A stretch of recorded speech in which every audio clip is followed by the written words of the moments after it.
파리새이 장모님이 오셨어요. 그래서 오늘 새벽에 오셨는데 앞으로 한 2주 4월 2일 날 출국하실 겁니다. 좋은 이렇게 방문 그리고 여러분들과 함께 좋은 교제 시간이 되었으면 좋겠습니다.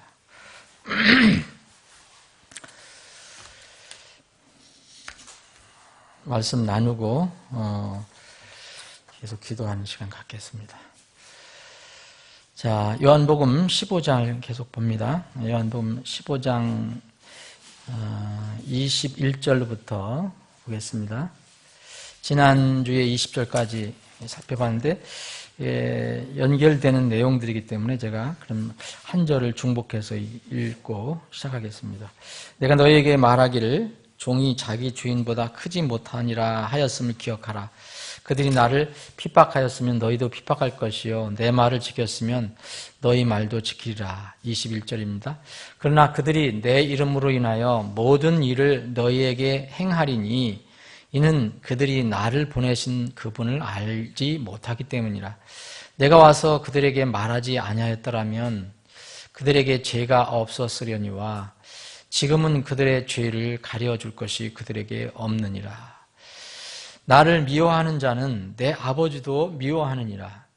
내가 아무도 행하지 못한 일들을 그들 가운데서 행하지 아니하였더라면 그들에게 죄가 없었으려니와 지금은 그들이 나와 내 아버지를 다 보았고 또 미워하였느니라.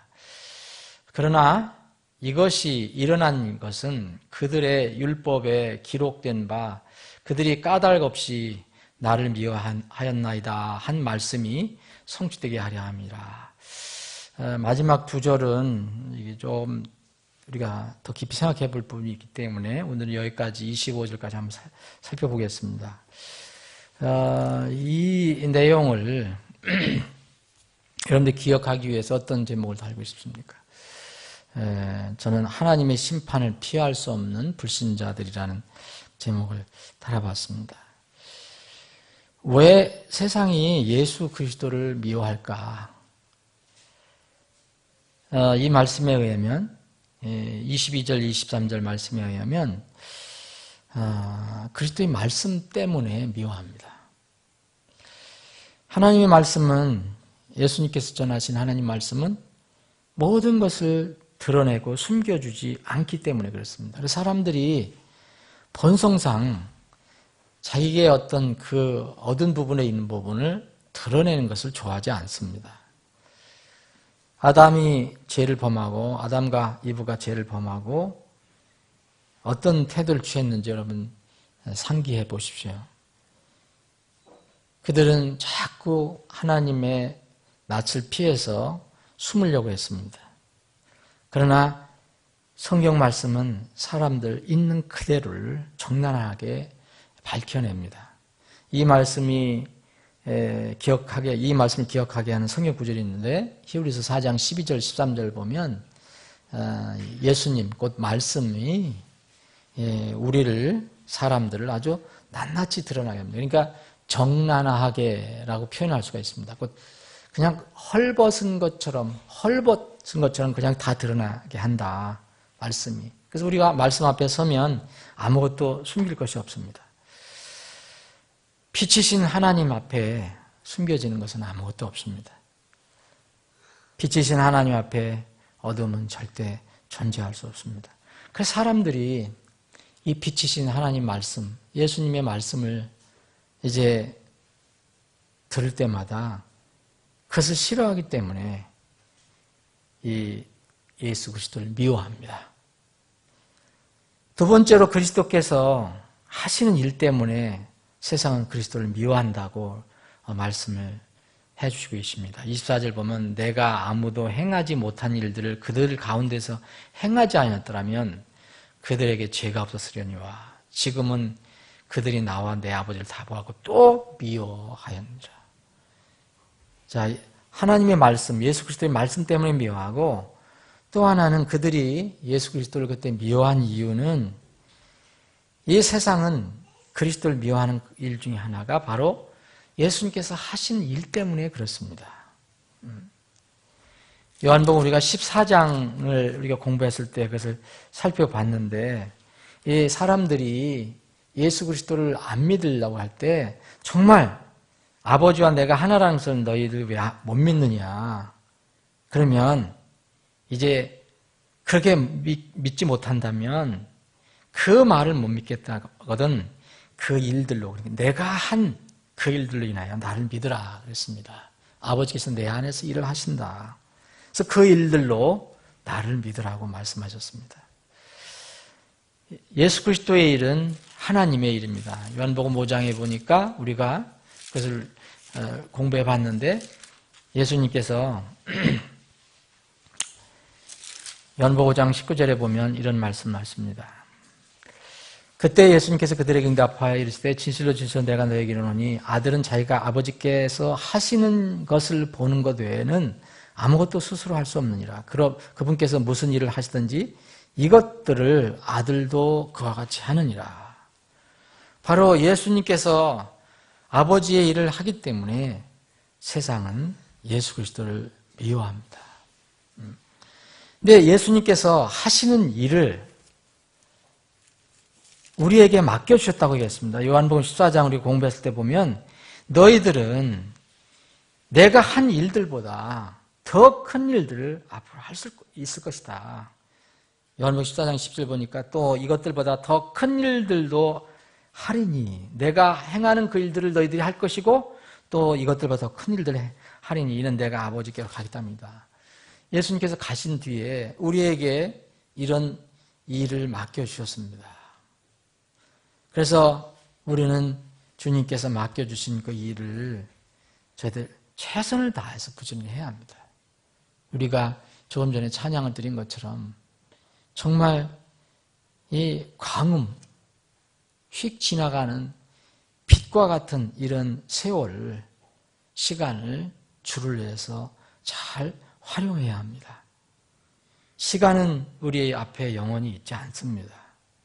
요한복음 9장에 주님께서 그런 말씀하셨어요. 낮일 때에 내가 반드시 나를 보내신 분의 일들을 하여야 하리라. 밤에 오면 그때는 아무도 일할 수 없느니라 그랬어요. 아직 밤은 아니다. 밤이 가까워오고 있습니다. 그때가 오면 여러분들이 아무리 하고 싶어도 할 수가 없습니다. 그리스도의 말씀이나 그리스도의 일이나 사람들의 죄와 반역, 영적인 무능을 폭로하기 때문에 세상은 그것들을 미워하는 겁니다. 하나님의 말씀 그리고 하나님의 일을 미워합니다. 그러면 어떻게 되겠습니까? 그리스도인, 그 일을 맡은 그리스도인 이 땅에서 어떻게 되겠습니까? 자연스럽게도 이제 그 일을 수행하는 그리스도인들을 세상이 미워하게 되어 있는 것입니다.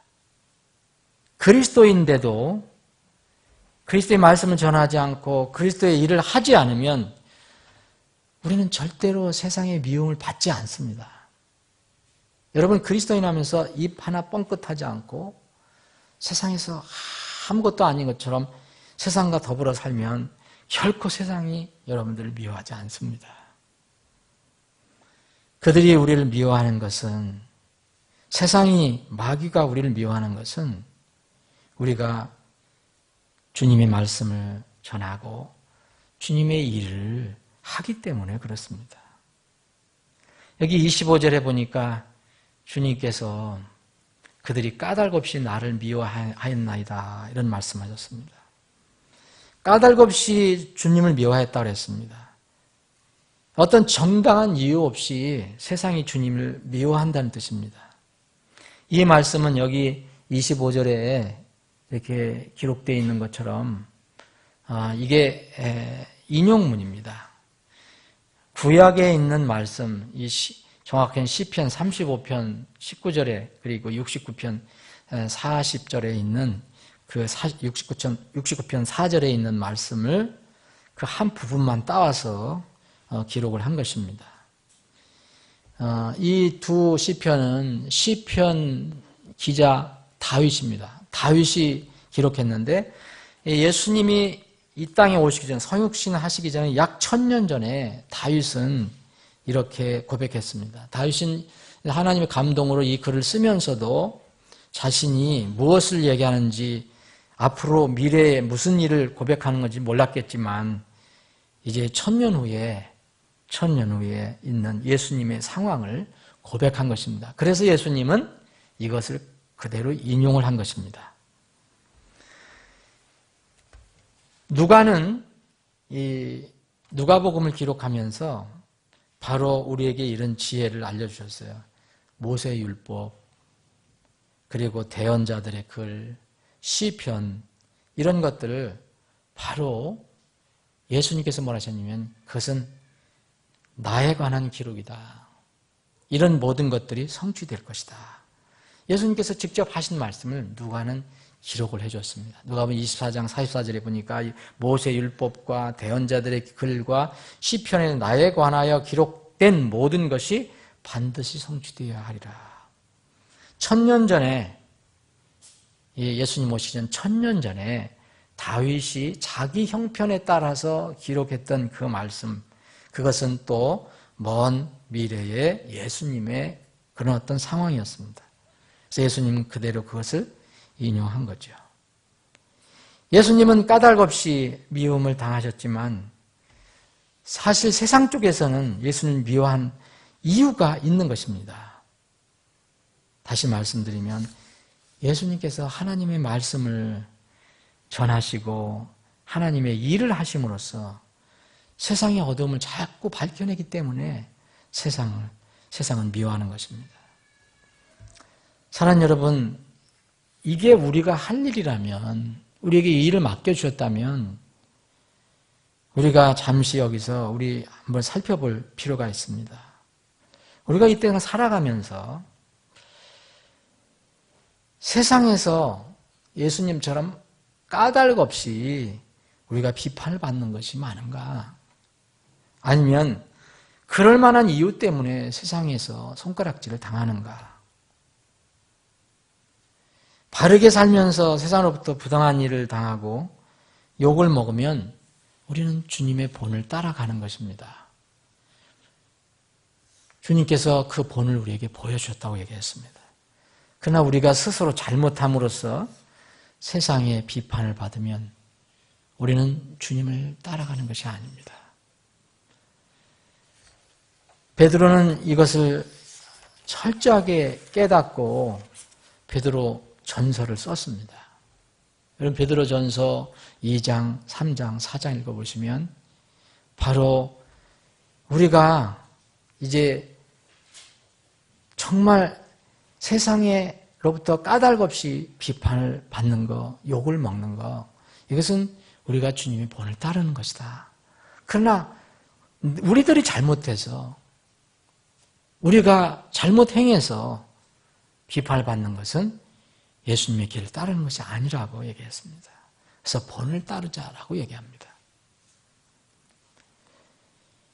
여기 24절에 지금은 그들이 나와 내 아버지를 다 보았고 또 미워하였느니라 그랬습니다. 근데 이 사람들은 지금 누굽니까? 아버지를 보지 못했다고. 아버지를 우리가 어떻게 봤느냐. 예수님에게도 내가 어떻게 아버지의 아들이냐. 이게 젊은 친구가 어떻게 하나님 아버지 아들이라고 얘기하냐. 예수님을 공격하는 사람들입니다. 근데 예수님은 지금은 그들이 나와 내 아버지를 다 보았고 그랬습니다. 사람들은 흔히 눈에 보이지 않는 것은 믿지 않거나 무시하려는 경향이 있습니다. 여러분들도 그러할 것이고 저도 그러한 속성이 있습니다. 하나님께서 직접 대화하시고 보여주시고 하는 일이 많았던 구약시대를 기억하시죠? 성경 읽어보시면 하나님께서 직접 개입하시고 직접 말씀하시고 또 때로는 어떤 직접 보여주시기도 해요. 구약시대는. 근데 지금 신약시대에는 이제 그런 하나님이 아닙니다. 그런 하나님이 아니고 이제 말씀을 통해서 우리에게 말씀하십니다. 그렇기 때문에 이 신약시대에는 보지 않고 믿지 않으려고 하는 것, 보지 않으면 절대 믿지 않으려고 하는 것, 그리고 보이지 않는 것은 전혀 무시하려고 하는 이런 경향이 구약시대보다 더 강합니다. 지금 이 시대는.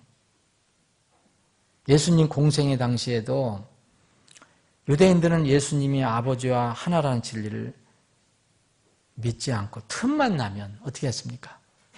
내 아버지라고 하는 아버지 보여달라. 아버지를 보여달라. 그렇게 요구했습니다. 심지어는 제자들도 그랬습니다. 그럼 제자 빌립도 하나님 아버지를 보여달라고 예수님께 요구했습니다. 요한복음 14장 보니까 내가 곧 길이요 진리요 생명이 나를 통하지 않고는 아무도 아버지께 오지 못하느니라. 예수님께서 그렇게 말씀하시면서 너희가 나를 알았더라면 내 아버지도 알았으리라. 이제부터는 너희가 그분을 알며 또 그분을 보았느니라 그랬거든요. 이렇게 말씀하시니까 이 유대인들이 아닌 불신 유대인이 아닌 제자 빌립이 뭐라고 물었냐면 주여 우리에게 아버지를 보여주소서. 금방 주님께서 너는 아버지를 본 거다. 너희가 나를 알았더라면 내 아버지도 알았고 이제부터는 너희가 그분을 알며 또 보았다라고 얘기합니다. 그런데도 빌립은 여전히 우리에게 아버지를 보여주소서. 그리하면 우리가 만족하겠다라고 얘기합니다. 우리하고 마음이 같습니다, 여러분. 여러분 지금도 계속 보이는 하나님을 요구하지 않습니까? 주님 뭐 보여주세요. 이거 확실하게 좀 이루어주세요. 왜 안 보입니다, 우리 눈에? 주님은 이렇게 요구하는 빌립을 책망하십니다. 네가 아직도 나를 알지 못하느냐? 나를 본 자는 아버지를 보았거늘 어찌하여 네가 말하기를 우리에게 아버지를 보여주소서 하느냐? 내가 아버지 안에 있고 아버지께서 내 안에 계신 것을 네가 왜 믿지 아니하느냐? 앞으로 마지막 심판 때 하나님 앞에 모든 사람들이 서게 됩니다. 원하지 않는 사람도 다 서게 되어 있습니다. 구원받지 못한 사람은 대배강자 심판 때에 서서 최종 정죄 심판을 받아 영원한 형벌 속에 처해질 것이고, 구원받은 제자들, 여러분들과 저는 그리스도의 심판석에서 서서 주님의 평가를 받게 될 것입니다. 그것도 그리스도의 심판이라고 성경은 말하고 있습니다. 그때 아마도 많은 사람들이 유대인들이나 빌립같이 말할지 모릅니다. 대배강자 심판에 섰던 불신자들이 유대인들처럼, 그리고 그리스도의 심판석에 선 이 그리스도인들이 빌립같이, 제자 빌립같이 말할지 모릅니다. 자신은 한 번도 하나님 아버지 예수님을 보지 못했다. 주님 말씀도 듣지 못했다. 더욱이 보지 못한 하나님을 어떻게 우리가 믿을 수 있느냐. 이렇게 변명할 것입니다. 그러나 주님은 예수님을 본 사람들은 아버지 하나님을 본 것이라고 말씀하셨습니다. 주님께서 승천하시고 성령님께서 오셔서 역사하시는 지금 이 시대는 어떻습니까? 예수님마저도 승천하셨습니다. 똑같은 원리입니다. 원리는 똑같습니다. 주님의 입에서 나온 모든 말씀, 곧 성경 말씀을 듣고 읽은 사람은 예수님을 본 것과 똑같습니다. 또 예수님을 본 사람은 하나님 아버지를 보고 안 것과 똑같습니다. 듣고 보고 전에 들었으면서도 불구하고 다만 아버지와 아들 그리스도를 믿지 않고 어떤 사람들은 미워하고 대적하는 것입니다. 책임은 하나님께 있는 것이 아닙니다. 책임은 피조물에게 있는 것입니다. 그래서 참으로 여러분들과 제가 사는 이 시대는 정말 역사상 하나님의 경륜 그 사상 어느 때보다도 정말 정확한 진실한 믿음이 요구되는 때입니다. 우리는 보이는 것들을 바라보지 아니하고 보이지 않는 것들을 바라보나니 보이는 것들은 잠깐 있을 뿐이나 보이지 않는 것들은 영원하니라. 이 말씀은 바울 사도가 하나님의 감동을 받아서 영감을 받아서 고린도 교회에게 쓴 편지입니다. 고린도 교회에는 많은 성도들이, 많은 교인들이 눈에 보이는 것을 많이 추구했던 교회입니다. 물질, 쾌락, 세상의 쥐, 즐거움. 그 교회에 우리는 보이는 것들을 바라보는 것이 아니라고 얘기합니다.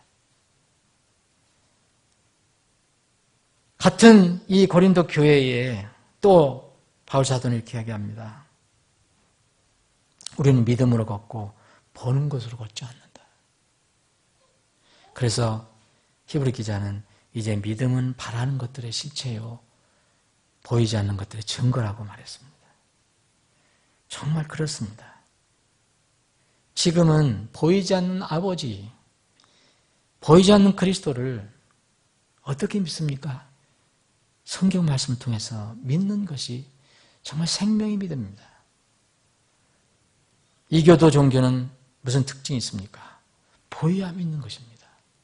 우상, 뭔가가 있어야 됩니다. 체험이 돼야 됩니다. 근데 기독교 신앙은 반드시 몸으로 체험을 해야 되는 거 아닙니다. 성경 말씀을 진실하게 마음으로 믿는 것입니다. 육안으로 보는 것과 마음의 믿음이 여기에 대비되고 있습니다. 우리는 믿음으로 걷고 보는 것을 걷지 아니하리라. 그러니까 믿음과 보는 것을 대비시키고 있습니다. 마음의 믿음은 하나님 입에서 나온 말씀을 믿는 것입니다. 그래서 예수님께서는 그 유명한 말씀을 한 겁니다. 저는 요한복음 12장 48절 참 좋아합니다. 너무 큰 소망이기 때문에 그렇습니다. 너무 큰 위로가 되고 너무 큰 소망이 됩니다. 두려워할 것이 없는 말씀입니다. 단 내가 말씀을 따라가는가, 이것이 두려울 뿐입니다. 나를 거절하고 내 말들을 받아들이지 않는 자에게는 심판한 이가 있으니 곧 내가 한 말, 바로 그 말이 마지막 날에 그를 심판하리라. 분명히 예수님께서 말씀하십니다. 말씀이 마지막에 심판한다. 이와 같이 말씀이 우리에게 약속으로 주어졌다는 것은 정말 어느 것과도 비교할 수 없는 큰 위로가 됩니다. 모든 것을 그날 주님께서 말씀에 의해서 정확하게, 공정하게, 공평하게 평가하고 심판해 주실 것입니다. 사람들은 흔히 얘기합니다. 예수 눈에 봤냐? 하나님 눈에 보이냐? 보여줘라. 그러나 하나님께서는 이렇게 말씀하십니다. 이미 세상에 빛이 들어왔고 그 빛은 모든 세상 사람들에게 비춘다 그랬습니다. 그들이 인정하든 안 하든 이것은 사실입니다. 요한복음 1장 9절에 보면 그 빛은 참 빛으로 세상에 들어오는 모든 사람을 비추느니라. 여러분들도 세상에 들어왔고 저도 세상에 들어왔습니다. 사람이라면 세상에 들어오지 않는 사람이 있습니까? 어디 우주에 살고 있는 사람이 있습니까? 이 빛은, 이 참빛은 세상에 들어온 모든 사람에게 비추고 있습니다. 그래서 아무 사람들도 나중에 어떤 사람들도 이제는 변명을 할 수 없다고 바울 사도는 이야기하고 있습니다. 요한복음 3장 19절 보니까 정죄는 이것이니 곧 빛이 세상에 왔을 때 사람들이 자기 행위가 악함으로 빛보다 어둠을 더 사랑한 것이니라. 이미 빛이 세상에 왔습니다. 빛을 안 받는 사람들 없습니다. 적든 크든 다 봤습니다. 그런데 사람들이 책임 있는 겁니다. 자기 행위가 악하기 때문에 어둠 속으로 자꾸 숨으려고 하는 겁니다. 주님 앞에 설 때는 아무도 변명할 수 없습니다. 바로 이러한 일 때문에 구약시대보다 그리고 초세기 주님께서 공생의 사역을 하실 때보다 지금 이 시대는 정말 성경 말씀이 얼마나 소중한 것인가. 지금 이 시대는 성경 말씀 중심의 믿음의 중요성, 그리고 성경 중심의 신앙생활이 얼마나 절박한 것인가. 바로 이런 점 때문에 그러한 것입니다. 여러분들의 신앙을 다시 한번 생각해 보십시오. 내가 말씀을 중심으로 해서 살아가고 있는가? 난 무엇을 중심으로 해서 살아가고 있는가? 내 신앙은, 내 믿음은, 내 구원은 뭐 기초 위에 있는 것인가? 여러분들이 말씀을 따르지 않으면, 말씀 중심의 그런 신앙생활이 되지 않으면 주님을 만날 때 구원을 받았어도 눈물을 흘릴 수 있을 것입니다. 부디 여러분들 성경 중심의 신앙생활, 이 말씀을 통해서 분명히 주님께서 말씀하셨습니다. 그들이 나와 내 아버지를 다 보았다. 이미 다 본 것이다. 이 말씀은 우리에게도 다 적용이 되는 말씀입니다. 부디 성경 중심, 말씀 중심의 신앙생활이 되기를 소망합니다. 그리고 축원합니다. 제가 기도하고 여러분들 가지고 나온 기도 제목 주님께 아뢰고 교제하시기 바랍니다.